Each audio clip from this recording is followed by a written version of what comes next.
যথারীতি আমরা প্ল্যানিং করতে করতে এই বছরটাও নষ্ট করে ফেললাম। আরে মশাই, ডিসেম্বর মাস আসছে, আর ডিসেম্বর মাস আসছে মানে সেখানে আবার নতুন নতুন বেশ কিছু স্মার্টফোন লঞ্চ করবে।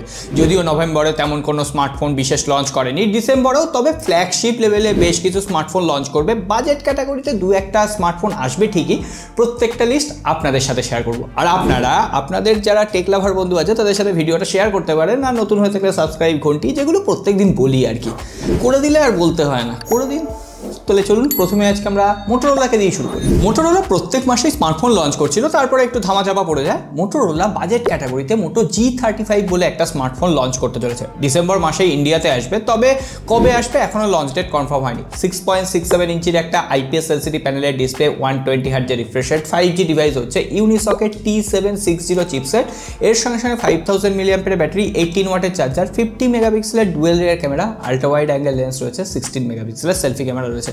মোটামুটি ওই 11 থেকে 12,000 রুপির মধ্যে কিন্তু ইন্ডিয়াতে লঞ্চ করবে। ভালো একটা budget centric device. Redmi note 14 series already Chinese মার্কেটে লঞ্চ করে গেছে, এবার সেটা ইন্ডিয়ান মার্কেটে লঞ্চ হওয়ার অপেক্ষা। রেডমি নোট 14 সিরিজে তিনটে স্মার্টফোন লঞ্চ করবে, রেডমি নোট 14, নোট 14 প্রো এবং নোট 14 প্রো প্লাস।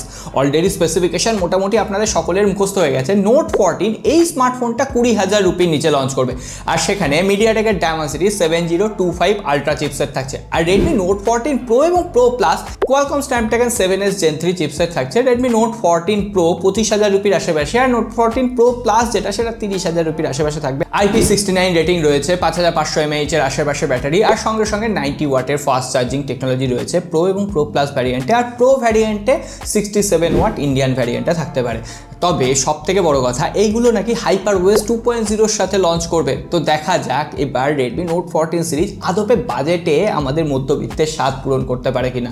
এখনো পর্যন্ত চাইনিজ ভ্যারিয়েন্টগুলো লঞ্চ হয়েছে, রিভিউ এসছে, তাতে আমরা ঠিকঠাক ডিসিশন নিতে পারছি না যে ফোনগুলো কেনা যায় কিনা। ইন্ডিয়ান ভ্যারিয়েন্ট বা গ্লোবাল ভ্যারিয়েন্টে দেখতে হবে যে ফোনগুলোর অপটিমাইজেশন কেমন হয়। রেডমি নোট 14 সিরিজের পর অবভিয়াসলি সেটাকে কম্পিট করার জন্য রিয়েলমি 14 সিরিজ আসবে। রিয়েলমি 14 সিরিজের আপাতত খবর বলছে যে ডিসেম্বরের শেষের দিকে লঞ্চ করবে, তবে বিভিন্ন নিউজ আর্টিকেল রিপোর্ট থেকে শোনা যাচ্ছিল সেটা জানুয়ারি ফার্স্ট উইকও হয়ে যেতে পারে। তবে আদপে রিয়েলমি 14 সিরিজ খুব শীঘ্রই আসছে, আর সেক্ষেত্রেও তিনটে স্মার্টফোন লঞ্চ হবে। রিয়েলমি 14 20,000 রুপির প্রাইস সেগমেন্টে, রিয়েলমি 14 প্রো 25,000, আর রিয়েলমি 14 প্রো প্লাস 30,000। ওই রেডমি নোট 14 এর স্পেসিফিকেশনটাকেই আগু পিছু করে দিয়ে দেওয়া হবে। তবে রিয়েলমি 14 প্রো এবং প্রো প্লাস দুটো ফোনেই শোনা যাচ্ছে এবার নাকি 64 মেগাপিক্সেলের টেলিফটো সেন্সর থাকবে।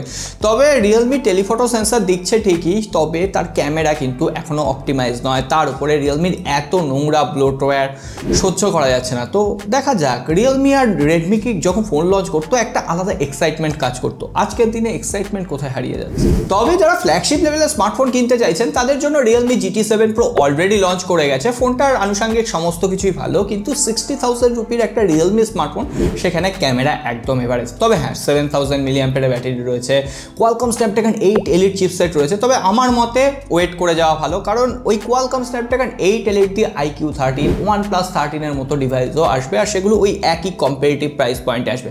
যাই হোক, Realme GT7 pro already launch করে গেছে, এবার তার ছোট ভাই রিয়েলমি GT7 লঞ্চ করবে, আর সেটাও ডিসেম্বরের শেষের দিকে লঞ্চ করছে। আর সেই স্মার্টফোনটায় মিডিয়াটেকের ডায়মেনসিটি 9300 চিপসেট থাকবে।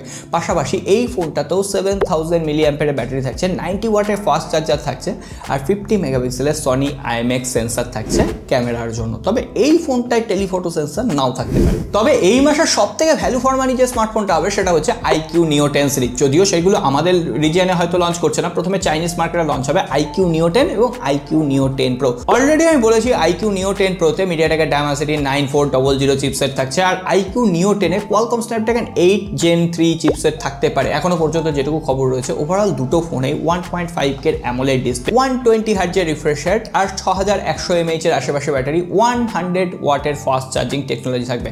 বলা হচ্ছে IQ 10 এটা মোটামুটি 30,000 রুপি, আর IQ 10 Pro এটা 35,000 রুপির মধ্যেই নাকি লঞ্চ করে দেবে। তো সেক্ষেত্রে এই প্রাইস পয়েন্টে যদি লঞ্চ হয়, আর আগের দিনই আমি বলছিলাম AnTuTu বেঞ্চমার্ক এসছে, প্রায় সেটা 3 মিলিয়ন ছাড়িয়ে গেছে, তো অবভিয়াসলি পাওয়ারফুল। আর সব থেকে বড় কথা, এই IQ 10 সিরিজে যে ক্যামেরা সেন্সরটা ব্যবহার করা হবে সেটা ভিভোর X200 সিরিজের ক্যামেরা সেন্সর, সুতরাং ক্যামেরা তো বেশ ভালো অপটিমাইজেশন থাকবে। তবে এরপরে ওপো এবং ভিভোর কথা বলতে গেলে, ওপোর Reno 13 সিরিজ সেটাও চাইনিজ মার্কেটে লঞ্চ হয়ে গেছে, সেটাও ডিসেম্বরের শেষের দিকে বা জানুয়ারির দিকে হয়তো আমাদের রিজিয়নে লঞ্চ করবে।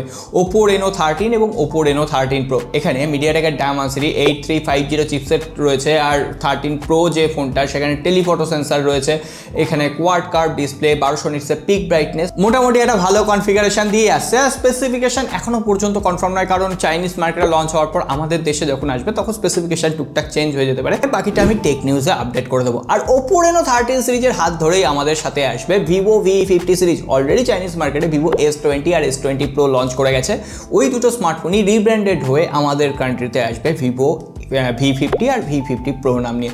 যাই হোক, এখনো পর্যন্ত যেটুকু খবর রয়েছে 50 আর 50 Proতে দুটোতেই মিডিয়াটেকের Dimensity 9300 প্লাস চিপসেট থাকছে, আর ব্যাটারি যে 6500 mAh এর ব্যাটারি থাকছে। ক্যামেরা তো ভিভোর V সিরিজের দুর্দান্ত হয়ই, তার সঙ্গে সঙ্গে এবার যে নর্মাল ফোনগুলো না, তার ব্যাটারি ক্যাপাসিটি প্রায় 1 থেকে 1500, কোথাও কোথাও 2000 mAh বেড়ে যাচ্ছে। তো 2025 সালে ব্যাটারির ক্ষেত্রে একটা জমজমাট কাণ্ড হবে। Qualcomm Snapdragon 8 Elite চিপসেট দিয়ে পরবর্তী যে স্মার্টফোনটা লঞ্চ হবে সেটা হচ্ছে iQOO 13, আর এই স্মার্টফোনটা সরাসরি কম্পিট করবে Realme GT7 Pro নিয়ে।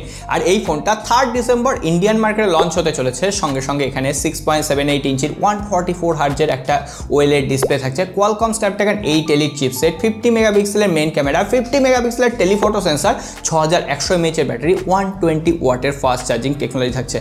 ফোনগুলো দেখতে ভালো, আর যে ক্যামেরা হাউজিং রয়েছে সেখানে একটা এলইডি দেওয়া হয়েছে ওই নোটিফিকেশন লাইটের মতো, ভালো ইনোভেশন। আর সব থেকে এই মাসে বড় যেটা লঞ্চ ইভেন্ট সেটা হচ্ছে 12 ডিসেম্বর Vivo X200 আর X200 Pro লঞ্চ করতে চলেছে। আর ভিভোর X সিরিজ মানে যেটা ক্যামেরাতে, সেটা আইফোন বলুন বা স্যামসাং এর S24 Ultra বলুন, দুটোকে কিন্তু সোজাসুজি কম্পিট করতে পারে। X200 এ এখানে মিডিয়াটেকের Dimensity 9400 চিপসেট থাকছে, 200 Proতেও একই চিপসেট থাকছে, তবে হ্যাঁ দুটোতেই ট্রিপল এর ক্যামেরা থাকছে ঠিকই, আর দুটোতেই টেলিফটো সেন্সর রয়েছে। তবে X200 Pro যে ক্যামেরা দেয় 200 মেগাপিক্সেলের টেলিফটো সেন্সর রয়েছে, বাদ বাকি ওভারঅল 5800 mAh এর ব্যাটারি, এখানে 90 ওয়াটের fast charger, IP68 69 rating, overall একটা flagship category smartphone. Vivo X200 মোটামুটি 65 থেকে 70 হাজার রুপি, আর X200 Pro যেটা সেটা মোটামুটি ধরে রাখতে পারেন 80 থেকে 90 হাজার রুপির মধ্যে লঞ্চ হওয়ার সম্ভাবনা। আরও একটা Qualcomm Snapdragon 8 Elite চিপসেট দিয়ে স্মার্টফোন লঞ্চ করবে, সেটা হচ্ছে OnePlus 13। অলরেডি তো চাইনিজ মার্কেটে লঞ্চ করে গেছে, তবে কানাঘুষো শোনা যাচ্ছে OnePlus 13 সিরিজ নাকি এই মাসেই চাইনিজ মার্কেটের থেকে এবার ইন্ডিয়ান মার্কেটে লঞ্চ করবে। তবে সেটা এখনো পর্যন্ত কনফার্ম নয়, বাদ বাকি স্পেসিফিকেশন আপনাদের সামনে দিয়ে দিলাম। তবে হ্যাঁ, এই মাসে যারা বাজেটে ফোন কিনবেন বলে ভাবছেন তাদের জন্য ওই Redmi Note 14 আর Motorola ওই একটা অপশন ছাড়া আর কোনো অপশন নেই।